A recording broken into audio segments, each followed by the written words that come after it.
I want to welcome you all to the power of our story.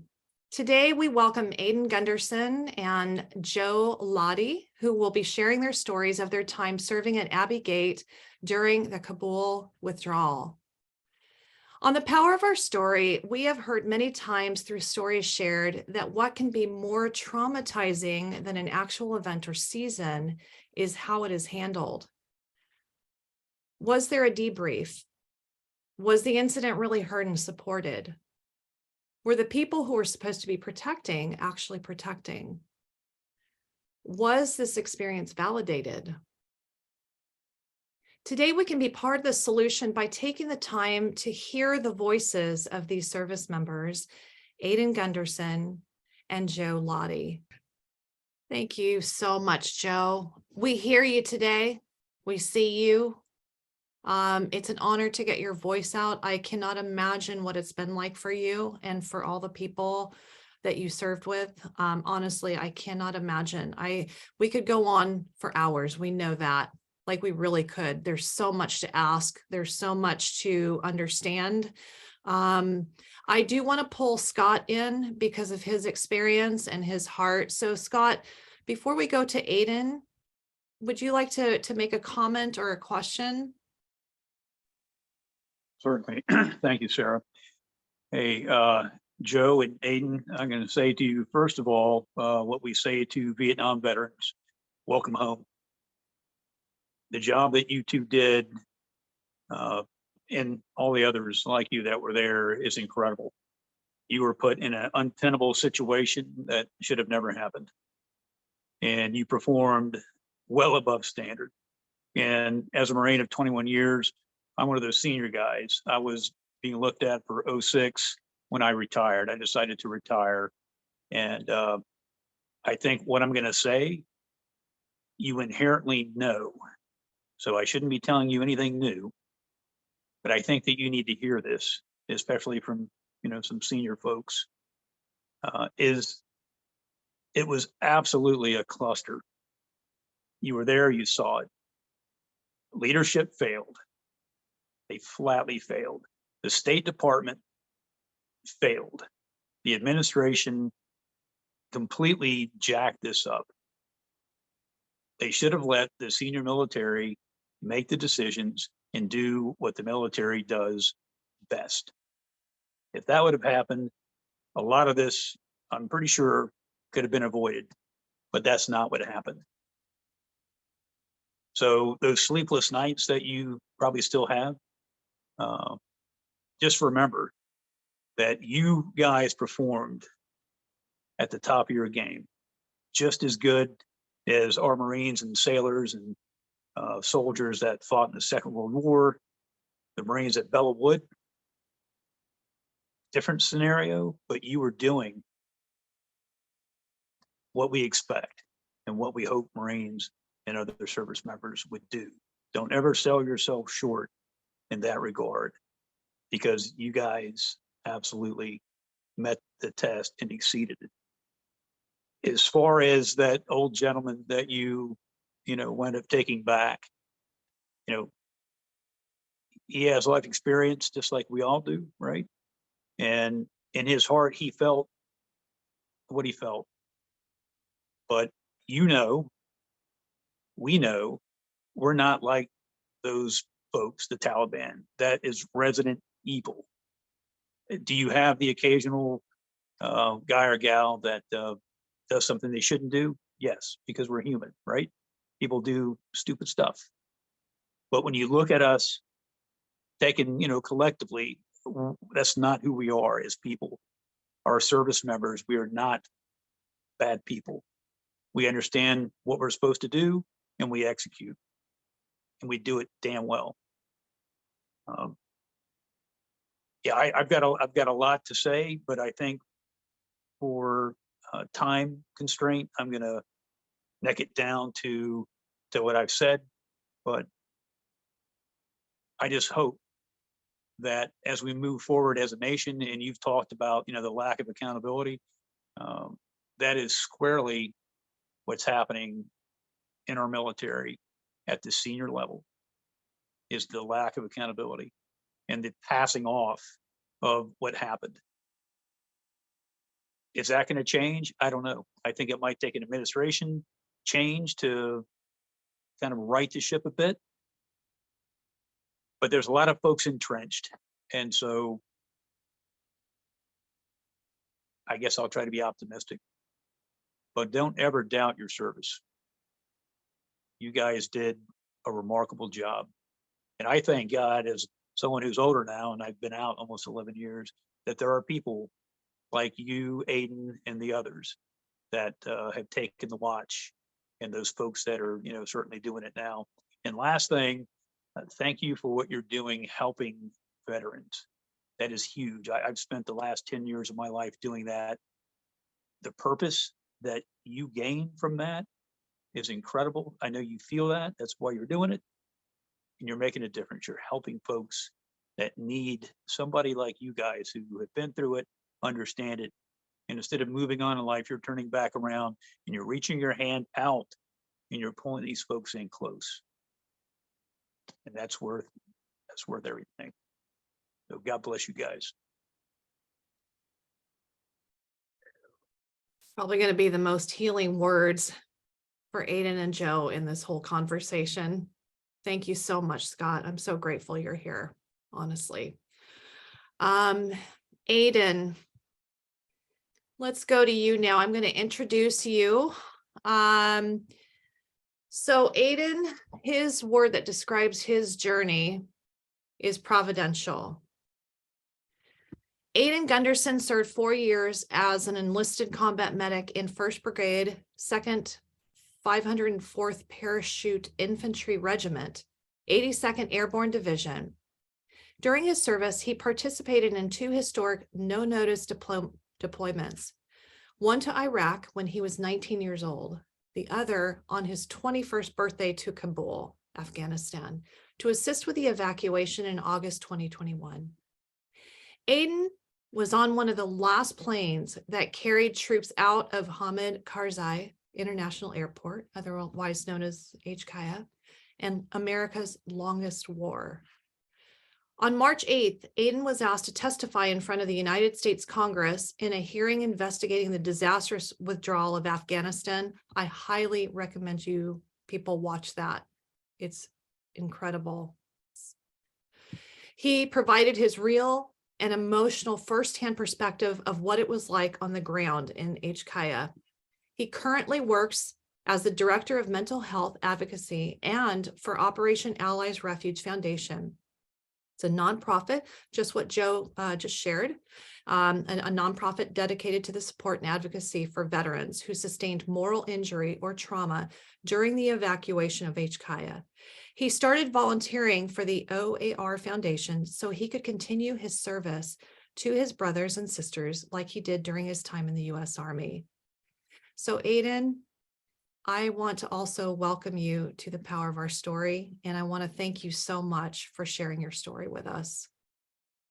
Yeah, hey, thank you. Thank you for having me on. And first of all, thanks for everybody being here. Very impressive resumes out there. It's awesome to be able to talk to you.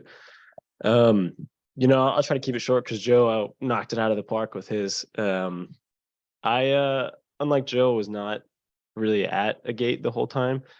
But like Sarah just said, we got there on August 15th and we left the America on August 14th, which was my 21st birthday. So it was a great birthday to spend sitting on a plane to Afghanistan. But we got there and it was actually kind of surreal how quiet it was because we were there so early. We got there at night and none of the airfield issues had started yet. So it was almost like walking into World War Z. Like we got there and nobody was there. Everybody had their bags packed. All these civilians that I was assuming was like CIA or something. I don't know what they were. They were leaving. So everybody was leaving as we were getting there. It's kind of weird. And some of my first thoughts were to gather as much supplies as we can. So me and a couple of them, me and my other junior medic, because I was the senior medic of my company at the time, we found a clinic to try to find some more medical supplies. And it was like World War Z. It was super eerie because every building on HKIA was like, it had been deserted. Like when we went into the clinic, there was still like supplies out and like coffee in a mug, and there was like blood on the table from where somebody was just drawing blood. Like it looked like people had left in 2 seconds. So it was very eerie. And as that night was going on, we were trying to find our spots, where to help out. We ended up pulling security on the north side of the wall and some gates throughout the night. And as this is going on, we could hear on the radios and there's holes in the walls, there's civilians on the airfield, but we didn't really understand that until the next day, when me and my first sergeant went down there and just saw this scene of like, it didn't even look like any movie other than, I guess, World War Z, because the airfield like opened up and there was just thousands of people on the airfield, thousands of them, all like, and they were all, it was like one mass of people just moving. It was like an organism, one big organism. And we happened to get there at the airfield right after those people had fallen off the planes, and there was not much of their body left, unfortunately. That was, I think, the first time where I was like this is not good. Their bodies, like I didn't see their bodies, but I just saw a pile of like headscarves that were covered in blood and still smoking from the friction of when he fell off and then skidded on the runway. And that, yeah, like I said, that was the first one where I was like, okay, so these people mean business. You know what I mean? Like they are going to hang on to airplanes to get out of their country. And after that, I went with my first sergeant to, I believe it was Northgate. I'm actually not sure because we bounced around, but that was the first time where I saw a gate where people, it was a triple strand C wire, concertina wire, with just as many people as you can imagine in an area. Like if I dropped a piece of paper in the crowd, it never would have touched the ground because of how big and how congested this area was. And like Joe said, again, women getting crushed, trying to hold their babies, like trying to protect their babies with their bodies, just because the crowd it was like if you've ever been to a really crowded concert, it shifts and moves. And especially with, the things they were in between were literally concertina wire and concrete wall. So it got shifted around a lot and moved. And all you could really hear was just people yelling for like help and for water. And people were holding up like notebooks, pages that looks like they just printed off from the internet saying like, this is my passport. So really from the beginning, it was obvious that this was not going to be easy, because there was no way to even like look at the paperwork and be like, oh, this is good, you can come through. Because as soon as you open the gate, especially in that initial, like it would have just been, a stampede. We all would have been overrun. And in that initial days, like that initial day, we didn't know how to control these people. So all we were doing was like Joe said, was really violence, because unfortunately they were trying to flee their country, and it's also, they've seen a lot of violence in their life. So, an 18-year-old yelling at a 45-year-old to get back, they're not going to get back. They're going to respond with violence, unfortunately, whether it's, OC spray, like he said, shooting around over their head, pushing them back. We didn't know what to do. So a lot of that was not being quite used yet, until we saw what the NDS did, which I don't know if you guys know what the NDS is. It's like the Special Forces Group for Afghan. And it's basically like, it was basically like calling in the Taliban. When we were standing at that gate, we heard rumors that we were going to call in the Taliban, that not we physically, but like the US was going to call in Taliban support to help us get the runway under control. And I remember at the time thinking like, what, we're asking the Taliban for help? Isn't that like the enemy? You know what I mean? Because at this point I hadn't seen any Taliban yet. We didn't really know the situation. Little did we know the whole entire city was surrounded by Taliban. But I just remember thinking like, what are we doing? We're calling in the enemy to help fight civilians? So from the beginning, I was like, it seems like our war right now is against, or not a war, our battle is against civilians, because we were just trying to control them so we could even get the evacuation started. But instead of calling the Taliban, we called the NDS, and they didn't really do any more better crowd control than the Taliban did.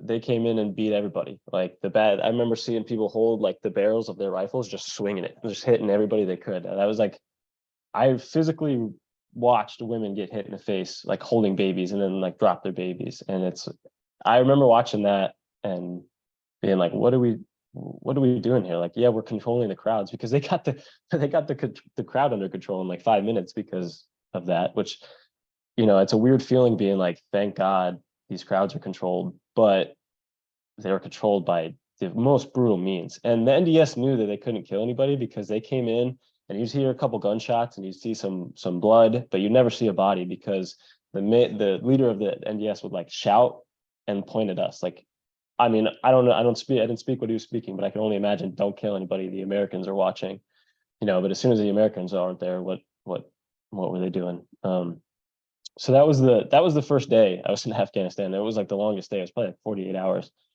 And I just remember debriefing in my own mind, like, this is going to be a long couple of weeks, because, you know, fighting the civilians right now, not the Taliban.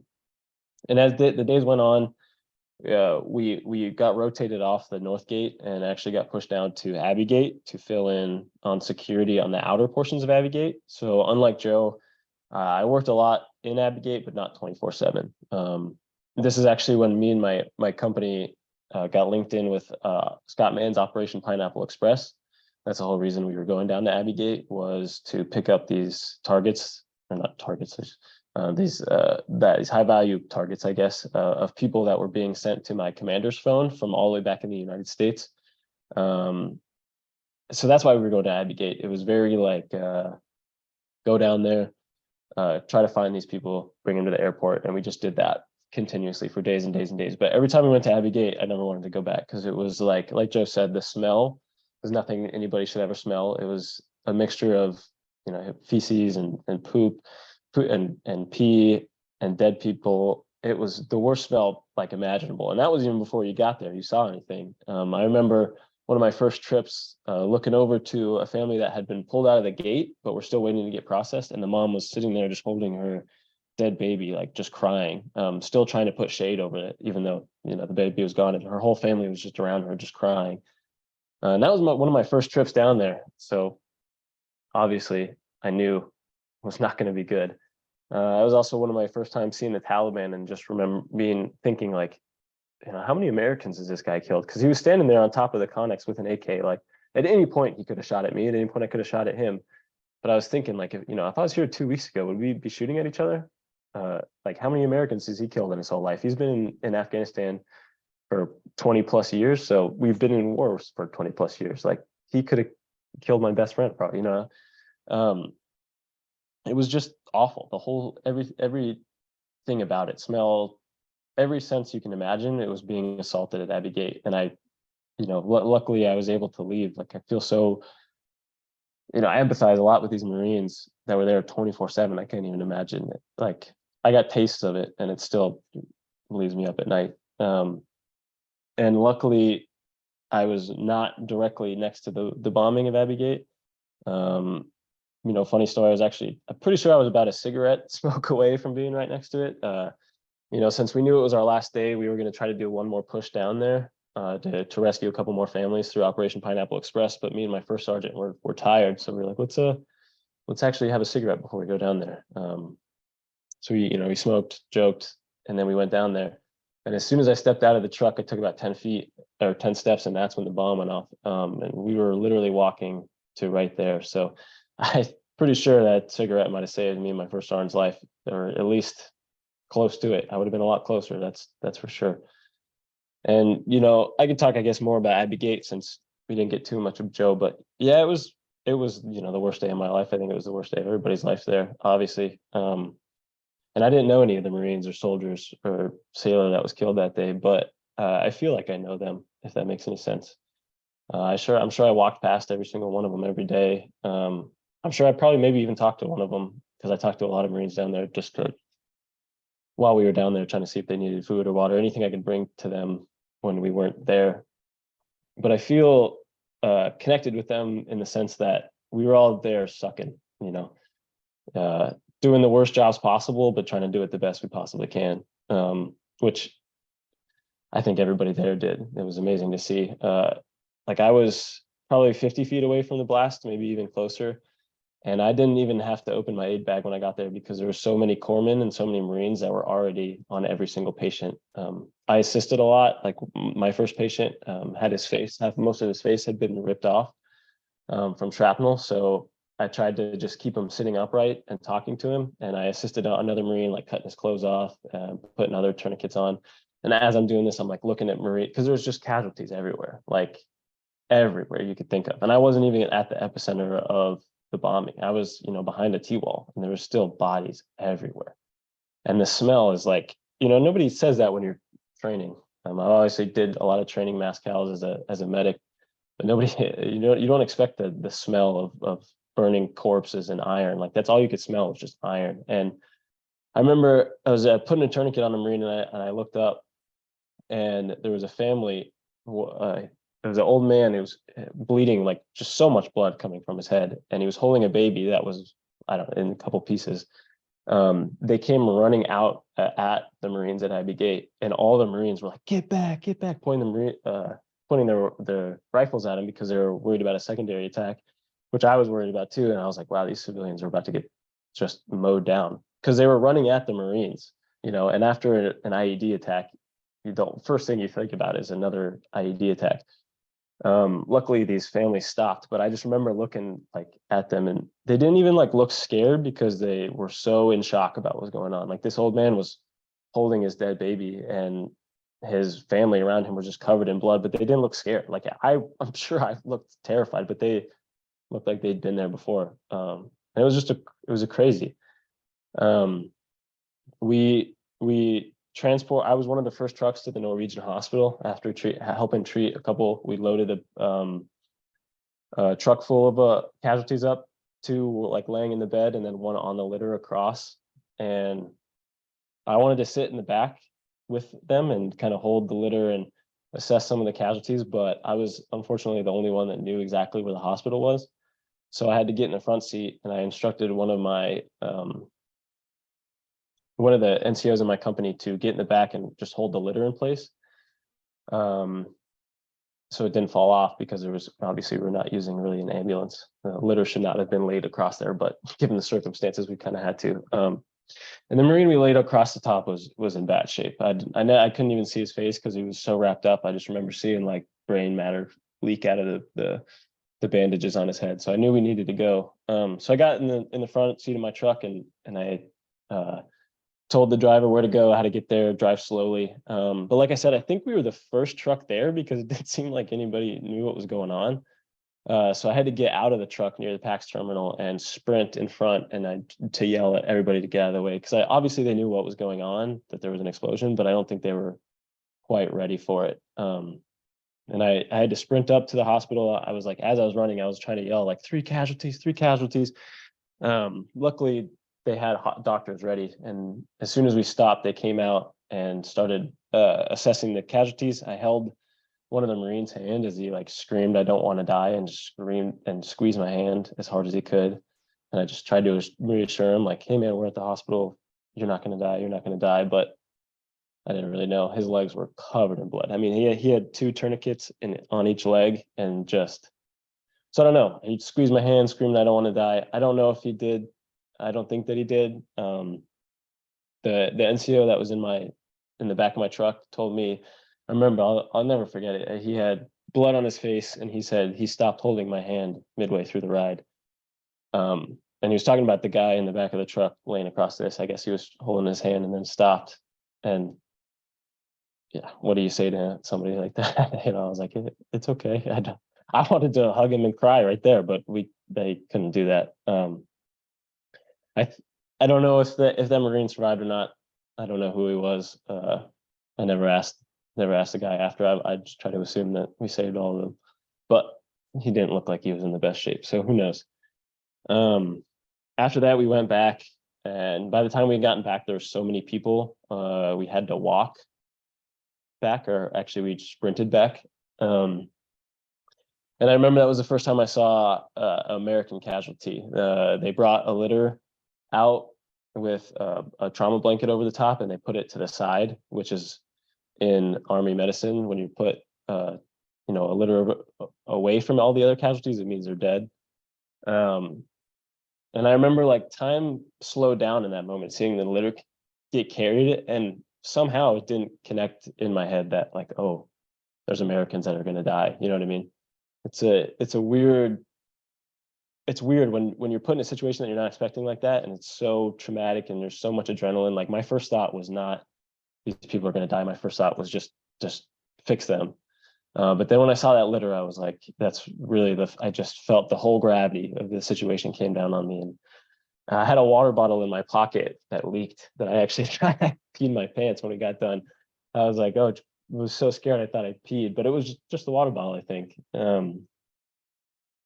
Yeah, I don't really know where to go from there. Sorry, I kind of just rambled, but yeah, so it looks like we don't have a ton of time. So if anybody wants to do questions now. Again, Aidan, I just want to thank you. It's just horrifying to hear what you guys have gone through. And I want to ask Scott one more time if he's still on. Can you also talk to what Aidan has just shared too? Do you have any more? Yeah, well, the chaos involved here is off the scale, right? Because it was not done properly. And yeah, I look back at my time as a Marine and in combat, you know, a lot of crazy stuff happens, you know, things that you would never imagine, things you see, the smells that you refer to. I still have those, you know, it's right on the tip of my nose. I can still smell and see things that you just can't unsee. And listening, Aidan, to your side of the story, I mean, how often do you hear the side of the caretakers that are, you know, caring for the folks that are injured? You know, it's one thing to care for service members. It's a little different thing to also care for civilians. You know, the women and the children, you know, the repetitive theme there between you and Joe is the brutality that you guys witnessed. That's something that you just can't imagine. That's something that, you know, we as Americans it just doesn't, you know, just doesn't sync with your morals and who you are. And to see those things and then not really being able to do anything about it because of the situation you guys were in, the frustration that you guys still have with that is palpable. I absolutely understand. But there's I can't think of the name of the movie. It was it was a Second World War movie where the medic is coming back and he's saving folks that were, you know, I think it was on Okinawa. I can't remember, but anyhow, that's an incredible story. I would ask that if you folks haven't seen that, go, you know, search the movie. I can't think of the name of it, but yeah, Michael, you got it. But yeah, it's phenomenal. It's not just the guys that are pulling the triggers and all that stuff.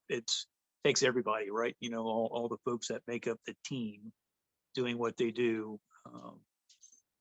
is pretty incredible. And just to repeat one more thing, theme wise, you guys know this, but you need to hear it from folks who are senior, that they understand it was wrong, that they need to do better. There needs to be a reckoning.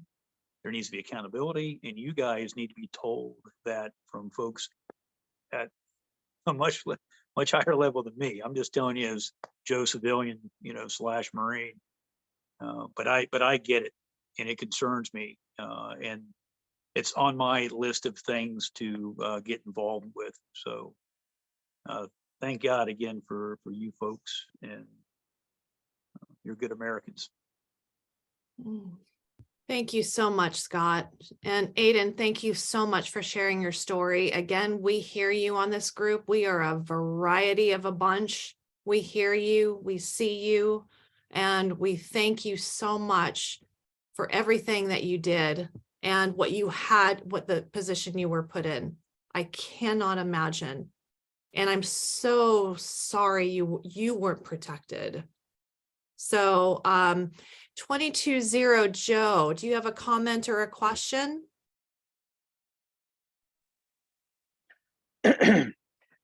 I would like to reiterate all of Scott's words.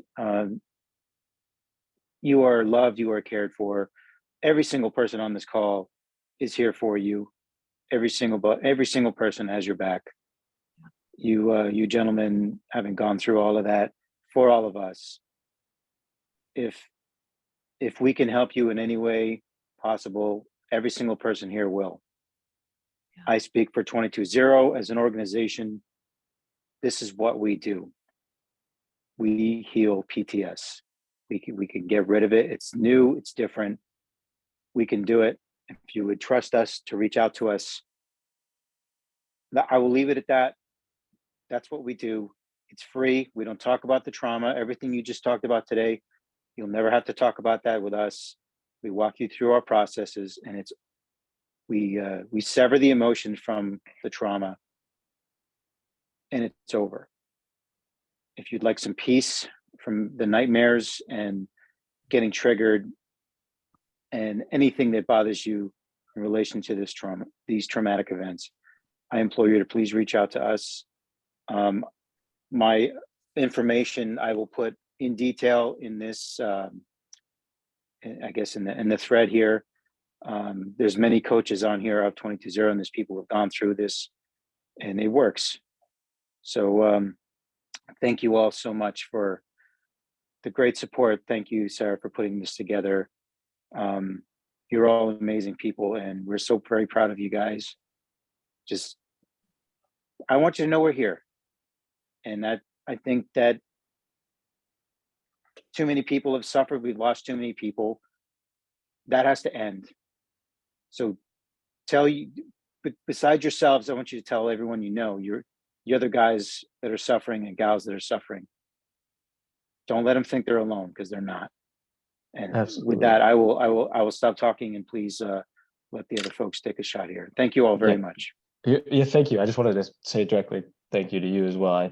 You know, Joe and I are doing a lot, but we're also just voices for the thousands of service members that are doing probably much worse than we are. So, you know, that's why we're telling these stories, is so that there's other people that can relate, and hopefully they see that they're not the only ones, and that there's so many resources for them to get And you're help. doing something about it. That's what's important. You're doing something about it. So thank you both for that, for having the courage and the strength to do all that. Yeah. That's Yeah, right. Joe, You are the Joe, voice. just real quick. Oh, my bad, sir. I just want to say, Joe, let's link up at some point. Yeah, good deal. That's a great idea. Yeah. Thank you so much, Joe. Appreciate it. And then Chaplain Todd, do you have a comment or question? Are you okay with recording? Oh, yeah. Okay. I thought so. Joe, Aidan, I've been a member of the Patriot Guard Riders for a long time. I don't know if you're familiar with the organization, but we confer honors on any and all veterans and military personnel at their funerals. And I had the profound privilege of participating and honoring Diggin Page when he was laid to rest in Omaha.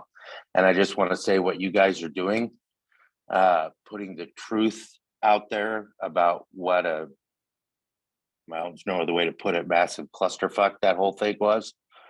And at the same time, helping your brothers out that are suffering. There is no better way that I could think of to honor those 13 than to do exactly what you're doing. And I just want to tell you that that it's an awesome thing that you guys are doing. Thank you.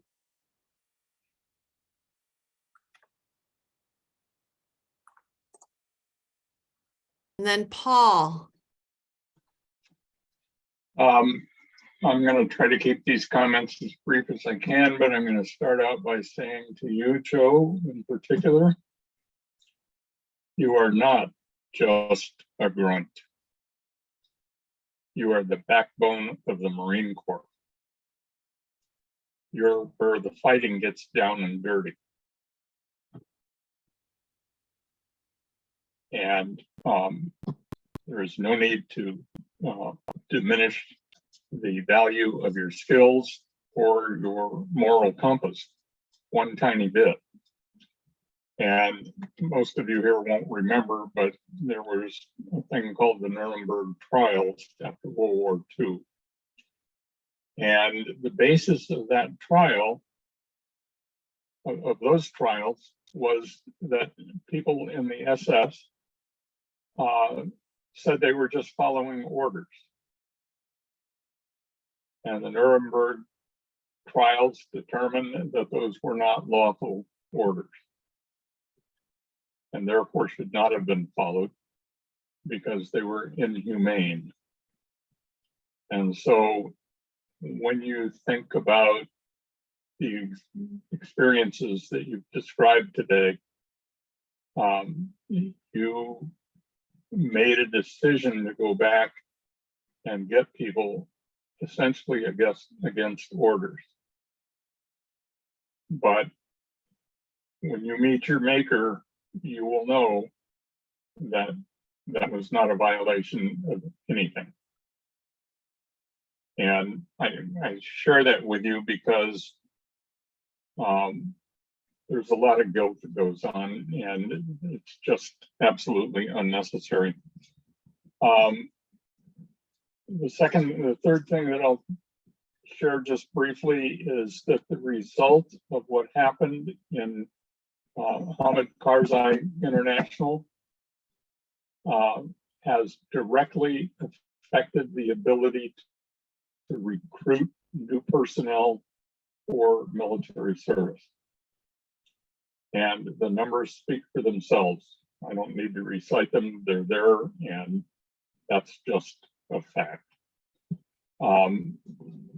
Finally, I want to share with you briefly the story of a young man who was an interpreter at the US Embassy there, and who was also a security guard at that embassy.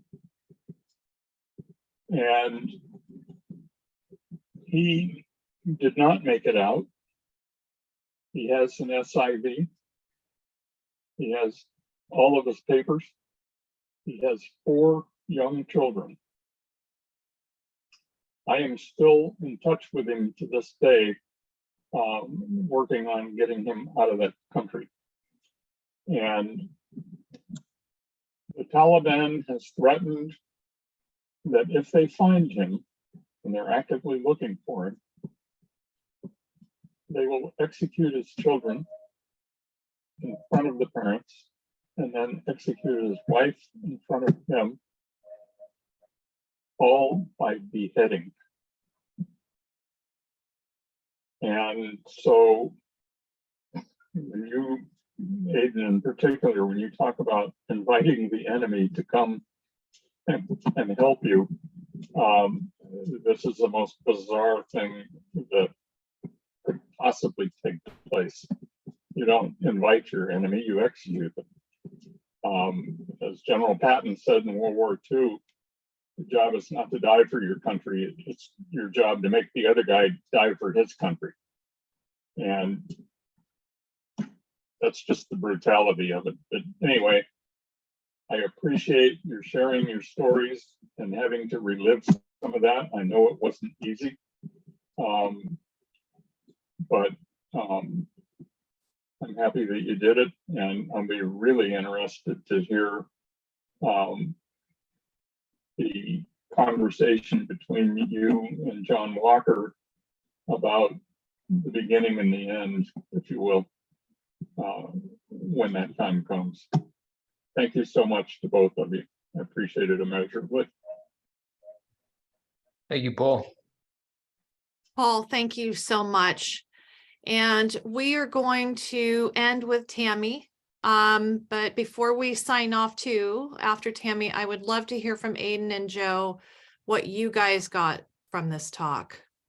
So how did it make you feel sharing your story with the feedback? So my dear friend Tammy, what's on your mind? I just wanted to look at both of you in the eye. And I'm going to talk to you kind of as a squadron section commander, because when I see your faces, I am filled with so much pride. And you guys remind me of my guys from a long time ago. And I want you to know that you guys make America great. You are the best of us. And I'm sorry I'm crying. I just want you to know that your parents are so proud of you. And every one of us on this call, I can probably say, we're just more than proud of you. Like if I could do an exponential number to infinity, that's how proud we are of you. You used your own hearts, your own souls, your own spirits, your own brains, and you represented America so very well. If you guys remember, since a little bit of history, it's important to remember history because then we won't repeat it. Unfortunately, a lot of it was repeated and you guys lived through it. And if I could take that pain away, I would. And I will tell you this, you will always have the memory of it. And here's my shameless plug, because I love you guys. I want you to come to 220. Let us heal you. You don't have to live with the nightmares. I used to live with the nightmares. I don't live with them anymore. You don't have to carry it, okay? And this goes for all of your brothers and sisters. You don't have to, okay? I'm thinking about Benghazi. I had nightmares from Benghazi. I don't know these people. And you know what, the nightmares that were recurring, the ambassador, I believe his name is Chris Adams, or is it, I'm trying to remember. Obviously I don't have the nightmare anymore, so I can barely remember that part. But the nightmare was, he came to me and he said, please don't let them forget us. So what you guys are doing, you're not going to ever let us forget. And your future generations, after all of us are gone, they will remember because of what you did. So I just want you to know, and I just want to echo that you matter, you are enough, we love you, and we're so proud of you. I'm starting to ramble now, so I'm going to stop. But God bless you guys. Thank you. Thank you. Tammy has run me through the 220 program twice, and it has made an amazing difference. Yeah. I had kind of an interesting career, which I'm not going to get into here, but suffice it to say, it does work. And my wife is proof of that because she sees me in a whole different light because of what Tammy did. Tammy, thank you so much. That was a beautiful note to end in with the comments and the question. I just want to thank all of you so much for participating and being here to really hear and see the experience of Aidan and Joe. And that being said, Joe, why don't we start with you first? What did you get from this experience, sharing your story and hearing the feedback? Yeah, so this was my first time speaking about my experience. I don't know if can you guys hear me? Okay. And it was good. It was good to get that release finally. And, you know, for some reason, you know, I've been so focused on getting everybody else's like experience out and getting their story told. But it was good. It was finally good to kind of release it, and it feels different. It feels like it's not just so inside of my body right now that you know, sometimes it's hard to kind of just, you know, just to take it in and just keep going. So it definitely felt good, and it was good to see the audience here and everybody come here and talk with us. And I'm so appreciative of this. I know that when we think about the younger generation, that there's a lot of work to be done, and there's definitely a lot of work to be done. But I just want you guys to know that we're still fighting for that, and I think America is still going to be that place that we can still fight for that freedom. You know, we belong to freedom. We belong to that concept. And you know, you still have me and Aidan and many of these veterans still willing to fight and die for that. So you know, I'm just so happy to be here and be able to tell that story. Thank you so much, Joe. You know, you're always welcome here. You're always welcome to just keep talking, and then you've got 220 and So many resources. So thank you so much. And then Aidan, what did you get from this, sharing your story and hearing the feedback? What did it do for you? Well, unlike Joe, it's not my first time. I did it in front of Congress. It's really, it's not as nerve-wracking as it used to be, which is, I think it's good. It's a good lesson that I think everybody should know, that sharing your story helps. It makes it less of a burden on you when more people know it. But really, this one is just amazing to see how many people still care, how many people, you know, the story still moves, because now I've almost said it enough times. It's like, who really cares? But that's just my own, you know, insecurities. But it's always nice to tell a story and then it be well received, you know. And it's weird. It would be weird if it wasn't, but to share it and then see the emotions and have it directly, immediately fed back to us it's really nice. And it just it's not that I needed it, but it confirms that we're doing the right thing, and to never stop. This is what we'll do until we're done, which is going to be for a while. Yeah. Thank you so much for sharing that. I want to add, you are helping us all heal. Like, please know that this, you know, we can't always talk about it all the time, you know, but so many of us are so bothered by this. And so I just want you guys to really know that we feel a lot about this, so many of us. And so this is, again, something that we can all heal together if we just open our mouths. So Joe, Aidan, you are the voice for so many. Just keep remembering that you are the voice of so many. And by your courage and your willingness, you are the voice of a lot of people that are not talking right now. So again, with that, thank you again.